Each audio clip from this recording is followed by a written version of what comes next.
gapiryapsiz. Banda yastanib yotmasdan ko'chaga chiqing. Odamlar bilan tanishing, muloqotga kiring. Ovqat tayyor. Hayotingizni, taqdiringizni, umuman olganda barchasini o'zgartirishga yaxshi imkoniyatingiz bor. Rangiga qaraganda juda shirin bo'lganga o'xshaydi onasi.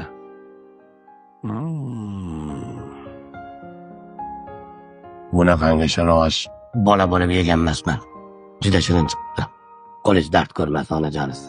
Dadasi, 20 yildan beri ovqat qilib oldingizga qo'yaman. Biron marta maqtamagansiz.